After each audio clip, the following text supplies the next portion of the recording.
एक लड़की पहेली। टाइपिंग कोचिंग सेंटर में विजय का पहला दिन था। वो अपनी सीट पर बैठकर टाइप सीखने के लिए नियमावली पुस्तक पढ़ रहा था। तभी उसकी निगाहें अपने केबिन के गेट की तरफ गई। कजरारे नैनों वाली एक सांवली लड़की उसकी केबिन में आ रही थी। लड़की उसकी बगल वाली सीट पर आकर बैठ गई, टाइपराइटर को ठीक किया और टाइप करने में मशगूल हो गई। विजय का मन टाइप करने में नहीं लगा। वह किसी भी हालत में लड़की से बात करना चाह रहा था।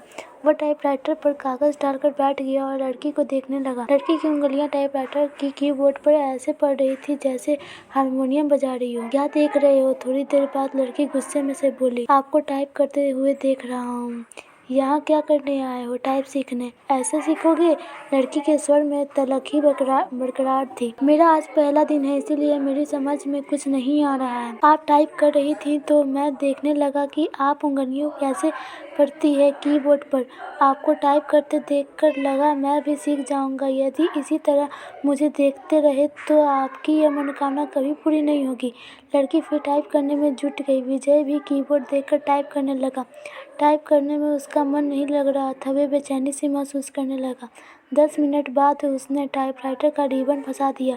रिबन तो फंसेगा ही जब ध्यान कहीं और होगा। लड़की उसके टाइपराइटर को थोड़ा अपनी ओर खींचकर रिबन ठीक करने लगी। इसी बीच रिबन नीचे गिर गया। वह उसे उठाने के लिए झुकी तो उसके गले से चुन्नी गिर गई। रिबन उठाने के लिए जब विजय भी झुका तो उसकी निगाहें असकमान लड़की की जोरों पर चली गई। वह सकपका गया। ठीक हो गया, लड़की ने कहा तो उसकी चेतना लौटी। लड़की फिर टाइप करने में लग गई, लेकिन विजय का मन टाइप में नहीं लगा। वह लड़की से बात करने की ताक में ही लगा रहा। मन नहीं लग रहा। अचानक लड़की ने उससे पूछा तो बाँछें खिल गई। लगता है सीख भी नहीं पाऊंगा।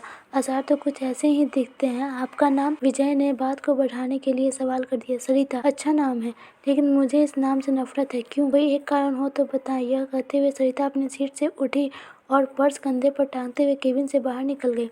विजय उसे जाते हुए देख रहा था। उसके जाने के बाद उसने टाइपराइटर पर डाली। टाइपराइटर से उसे उदास लगा और दुनिया बदल गई। उसी दिन से विजय हवा में उड़ने लगा, रातों को छत पर घूमने लगा, तारे गिनना और उससे बातें करना। चांदनी रात में बैठकर कविताएं लिखता।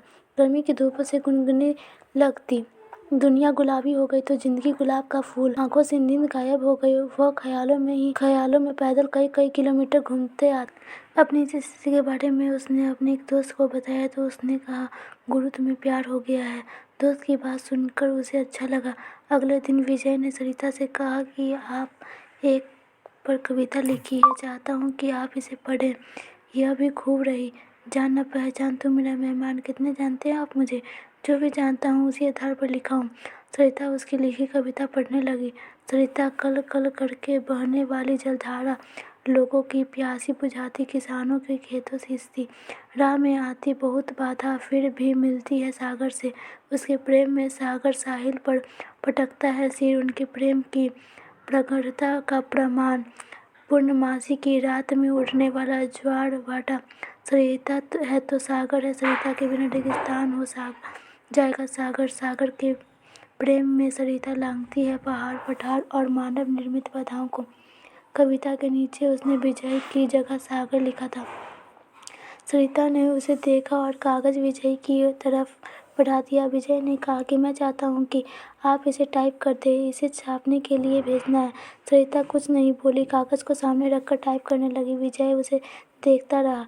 इस बात पर आभास सरिता को भी यह कहानी बहुत बड़ी है। इस वीडियो का पार्ट 2 बहुत जल्द आएगा। वीडियो को पसंद आया तो वीडियो को लाइक कीजिए, हमारे चैनल को सब्सक्राइब कीजिए और नेक्स्ट वीडियो के लिए हमें कमेंट कीजिए। इसका पार्ट 2 बहुत जल्द आएगा क्योंकि यह कहानी बहुत बड़ी है दोस्तों, इसीलिए एक वीडियो में इसको कवर करना बहुत ही मुश्किल हो जाएगा। तो मिलते हैं अगले वीडियो में, तब तक के लिए धन्यवाद।